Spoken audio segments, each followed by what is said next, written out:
So গত পর্বে আমরা এই ব্যানারটা ক্রিয়েট করেছিলাম। এই পার্টে আমরা এই এখানে যে ট্যাব আছে, ট্যাব এবং প্লাস যে স্লাইডারটা আছে, সেই স্লাইডারটা আমরা ক্রিয়েট করব। সো এইটা যদি আমরা দেখি যে উপরের পার্ট এবং নিচের পার্ট অলমোস্ট সেম, শুধু এখানে ডিফারেন্স হলো এটা গ্রিড আর এটা হলো স্লাইডার। ফাইন। সো তাহলে আমরা এই পার্টটুকু, এই সেকশনটাকে ডুপ্লিকেট করতে পারি। বিএস কোডে যাচ্ছি, বিএস কোডে গিয়ে যে প্রোডাক্ট ট্যাব নামে যেটা করেছিলাম সেটাকে কপি করছি, কপি করে সেকশনের মধ্যে এটাকে আবার পেস্ট করে দিচ্ছি। সো এটার নাম দিচ্ছি প্রোডাক্ট স্লাইডার। ঠিক আছে। সো বাকি যা আছে থাকলো, কোনো সমস্যা নেই। আমাদের এখানে শুধু একটা কাজ করতে হবে যে আহ, এখানে লিমিট বলে দিতে হবে। আমরা বলে দিতে পারি ম্যাক্স হলো 10টা হবে। আর প্রোডাক্ট কন্টেন্টের জায়গায় আমরা দিয়ে দিব প্রোডাক্ট কন্টেন্ট স্লাইডার। ঠিক আছে। আর এখানে ট্যাবের জায়গায় আমরা স্লাইডার দিব, আর এখানে স্লাইডার দিয়ে দিব। বাকি যেমনটা আছে তেমনই থাকবে, আর কোনো কিছু আমাদের করার প্রয়োজন নেই এখানে। বাকি যা আছে থাক। সো এটা আমরা ইউজ করছি, হ্যাঁ এটা ঠিক আছে, এটা আমরা ইউজ করছি কাস্টমাইজ থেকে। সো এটাকে প্রোডাক্ট ট্যাব হিসেবে আমরা ইউজ করেছিলাম, এরপর প্রোডাক্ট স্লাইডার হিসেবে অ্যাড করব প্রোডাক্ট স্লাইডার। এরপর এখানে আমাদের যে আইটেমগুলো আছে সেগুলো আমরা একটা একটা করে সিলেক্ট করতে পারি। ফাইন। সো এরপর এটার টাইটেলটা কি হবে? টাইটেলটা হবে, এই টাইটেলটা দিয়ে দিচ্ছি। নিচের যে টাইটেলটা আছে বেস্ট সেলার, এই টাইটেলটা হবে, এই টাইটেলটাও এখানে দিয়ে দিচ্ছি।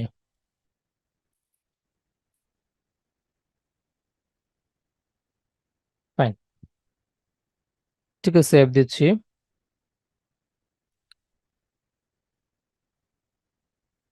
আচ্ছা, এটা সিলেক্ট করা হয়নি, আবার সিলেক্ট করে দিচ্ছি হোমটা। সিলেক্ট। আচ্ছা, এটা ঠিক আছে, এটাও ঠিক আছে। ফাইন। একটা রিলোড দিচ্ছি। এখানে আমরা দেখতে পাচ্ছি যে বেস্ট সেলার নামে একটা অপশন চলে আসছে এবং এগুলা গ্রিড আকারে আসছে। সো এখন আমাদের যেটা করতে হবে, আহ উপরে যে অপশনটা আছে সেই অপশনটাতে আইডি এবং এই আইডিটা একদম সেম হয়ে গেছে। সো আপাতত আমরা এটাকে কি করে রাখছি, হাইড করে রাখছি। ঠিক আছে। ফাইন।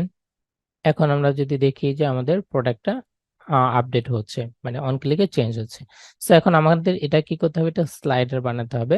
স্লাইডারের জন্য আমাদের স্লিক স্লাইডারটা আমরা ইউজ করতে পারি। এখান থেকে আমরা স্লিক স্লাইডারে গিয়ে, আমাদের প্রজেক্টের মধ্যে অলরেডি স্লিক স্লাইডারটা দেওয়া আছে।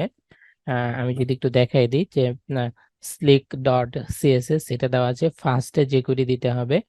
হ্যাঁ, jQuery লেটেস্ট ভার্সনটা, এরপরে স্লিক সিএসএস, স্লিক থিম, আর লাস্টে একটা ইউজ করতে হয়েছে স্লিক মেন ডট জিএস। এরপরে জাভাস্ক্রিপ্ট আমরা একদম লাস্টে রেখেছি। সেই জাভাস্ক্রিপ্টের মধ্যে আমাদের যে স্লিক স্লাইডারের যে এটা আছে, ডেমোটা আছে, এই কোডটুকু নিয়ে আমরা জাভাস্ক্রিপ্টে যেটা আছে স্ক্রিপ্ট, সেটার মধ্যে আমরা রেখে দিব। আমি অলরেডি রেখে দিয়েছি। এরপর আমাদের কি করতে হবে, প্রোডাক্ট স্লাইডার মধ্যে থেকে এই যে এইটুকু আমরা কপি করব। কপি করে আমাদের এইখানে আমরা পেস্ট করে দিব। ফাইন। সো এখন যদি আমরা দেখি আমাদের 4টা করে শো হওয়ার কথা, রিলোড দিচ্ছি, এখন দেখবো যে 4টা চলে আসছে। বাট এখানে যে গ্যাপটা আছে, এই গ্যাপটা আমাদের দিয়ে দিতে হবে। এটা আমাদের আইটেমের মধ্যে থেকে আমরা দিতে পারি। এই আইটেম যেটা আছে সেই আইটেমের মধ্যে থেকে আমরা এটা দিয়ে দিতে পারি। আমাদের 24 পিক্সেল ছিল, সো আমরা 12 পিক্সেল মার্জিন দিয়ে দিতে পারি। ফাইন। সো এখন যদি একটু দিই তাহলে দেখবো যে আমাদের মাঝখানে গ্যাপটা চলে আসে, বাট দুই পাশে যে হালকা একটু গ্যাপ চলে আসে। সো সেটাও আমরা সমাধান করতে পারি। এটা আমরা কিভাবে করতে পারি, মাদার যে এটা আছে, ডিপটা আছে, সেটাকে ধরে প্রোডাক্ট কন্টেন্ট স্লাইডার যেটা আছে সেটাকে ধরে আমরা কি করতে পারি, মার্জিন লেফট -12 পিক্সেল, আর মার্জিন রাইট 12 পিক্সেল। ওকে, তাহলে এটা দেখবো যে ঠিকঠাক হয়ে গেছে, একদম পারফেক্টলি হয়ে গেছে। সো এইটুকু আমরা অ্যাড করে দিচ্ছি এটাতে, সিএসএস এর মধ্যে। আর প্রোডাক্ট কার্ডের আগে আমরা স্লাইডারের যে ক্লাসটা আছে সেটা দিয়ে দিচ্ছি। ফাইন, এটুকু আমরা আমরা নতুন করে আর সিএসএস নিলাম না, ট্যাবের মধ্যে এটা রেখে দিচ্ছি। ফাইন, এখন একটা রিলোড দিচ্ছি। এখন দেখতে পাচ্ছি আমরা যেভাবে চেয়েছিলাম সেভাবে চলে আসছে। বাট এখানে যেটা এখানে আমরা যদি ডিজাইনটা দেখি, একটা অ্যারো আছে। আমাদের এর আগে একটা প্রজেক্ট করেছিলাম, সেখানে অ্যারো ইউজ করা ছিল, কাস্টম অ্যারো। সেটা আমরা একটু দেখে সেইভাবে করে নিচ্ছি। হ্যাঁ, হিরো স্লাইডার, এখান থেকে আমরা যদি দেখি যে একটা অ্যারো ইউজ করা ছিল, কাস্টম অ্যারো। সো এইটুকু আমরা কপি করছি, কপি করে স্ক্রিপ্টের মধ্যে আমরা এটা দিয়ে দিচ্ছি। আর আমাদের যে থিমের মধ্যে আমরা একটা অ্যারো নিয়েছিলাম, এই যে অ্যারো। সো আমাদের নতুন আরেকটা অ্যারো নিতে হবে।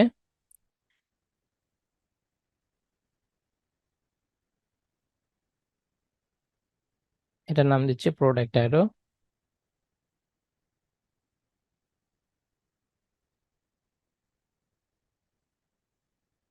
তো এইটুকু, এইটা আমরা কি করছি, এখান থেকে ডাউনলোড দিচ্ছি। এটার নাম দিচ্ছি প্রোডাক্ট অ্যারো। এরপর এটাকে আমরা আমাদের প্রজেক্টের মধ্যে রেখে দিচ্ছি। এটা আমাদের প্রজেক্ট, এই প্রজেক্টের মধ্যে আমি এটা পেস্ট করে দিচ্ছি। এটা চলে আসছে। এরপর এটাকে আমরা এখান থেকে প্রোডাক্ট অ্যারো নামে পেয়েছি, এটাকে আমরা কপি করছি, নেমটা কপি করে এখানে রেখে দিচ্ছি। এরপরে এটা আমরা ইউজ করব, স্ক্রিপ্টের মধ্যে এটা ইউজ করে দিচ্ছি। আর এটা আমরা নাম দিচ্ছি, এটা যেমন আছে তেমনই থাকলো, কোনো সমস্যা নেই। আর ক্লাস নেমটা একটু চেঞ্জ করে দিচ্ছি, প্রোডাক্ট অ্যারো। ওকে, ফাইন। এখন একটা রিলোড দিচ্ছি আমরা। আমাদের অ্যারোটা কিন্তু চলে আসছে, ঠিক আছে। এখানে যেমন অ্যারো ছিল একটা, সেই অ্যারোটা চলে আসছে। এখন অ্যারোর পজিশনটা আমরা ফিক্স করে নিতে হবে, সেটা আমরা করে নিচ্ছি। এটা আমরা এই যে এই অ্যারোর যে র্যাপার আছে স্প্যান, এই স্প্যানটা ধরছি, ধরে এটাকে আমরা দুইটা একসাথে আমরা ফিক্স করে নিচ্ছি। এটাকেও আমরা ফিক্স করে নিচ্ছি, এটা দুটো যেহেতু সেম হবে। সো প্রথমে কি করতে হবে, পজিশন অ্যাবসলিউট দিয়ে দিতে হবে। এরপর টপ, এটা 50% মাঝখানে থাকবে। এরপরে লেফট 0 দিয়ে দিচ্ছি। এটা একটু ভিতরে আছে, আমরা দেখতে পাচ্ছি। এটা 10 পিক্সেল ভিতরে আছে, তো আমরা 10 পিক্সেল ভিতরে রাখছি এটা।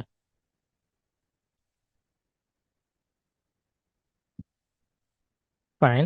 এরপর উপরে যেহেতু 50% দিয়েছি, সুতরাং আমাদের এটা এক্স্যাক্টলি মাঝখানে রাখতে হলে ট্রান্সফর্ম দিয়ে ট্রান্সলেট ওয়াই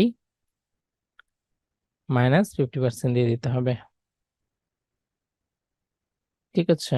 সো এটা আমরা দেখতে পাচ্ছি যে মাঝখানে চলে আসছে। জেড ইংরেজ 1 দিয়ে দিচ্ছি, যেটা এটা উপরে থাকে সবসময়। এরপর এটাকে কি করব, কার্সর পয়েন্টার দিব। ওকে, ফাইন, এটা কাজ করছে। এখন রাইটের যেটা আছে সেটাকে আমাদের সেম ভাবে ফিক্স করে নিতে হবে। সেটার লেফট দিব ইনিশিয়াল, আর রাইট দিব হলো 10 পিক্সেল। তাহলে এটাও দেখবো চলে আসছে এখানে, এটাও এখানে চলে আসছে। বাট এটাকে আমাদের ঘুরায় নিতে হবে। সো এটা আমরা ঘোরাতে পারি কিভাবে, খুব ইজিলি ঘোরাতে পারি। এটা যেই আইকনটা আছে সেটা একটা ইমেজের মধ্যে আছে, সেই ইমেজটাকে আমরা ধরতে পারি, ইমেজ। এরপর এটাকে ট্রান্সফর্ম, রোটেট কত ডিগ্রি করব, 180, 180 ডিগ্রি করলে এটা ঘুরে যাবে। সো এটা আমরা দেখতে পাচ্ছি আমাদের অ্যারোটা কিন্তু একদম এক্স্যাক্টলি পজিশনে চলে আসছে। সো এই কোডটুকু আমরা কপি করে আমাদের যে সিএসএস ফাইল ছিল সেখানে দিয়ে দিচ্ছি। ফাইন, রিলোড দিচ্ছি। ফাইন, আমরা দেখতেছি অ্যারোটা চলে আসছে। এখন আমরা যদি টি শার্টের উপরে ক্লিক করি দেখবো যে এটা ভেঙে যাচ্ছে, কারণ অন ক্লিকে এটা স্লাইডটা কাজ করতে পারছে না। সেটার জন্য আমাদের কি করতে হবে, যখন এই প্রোডাক্ট ট্যাবের উপরে উপরে ক্লিক করা হবে তখন এই যে এটা আছে প্রোডাক্টের যে স্লাইডারটা আছে সেই স্লাইডারটা কি হবে, সেট পজিশন করে দিব।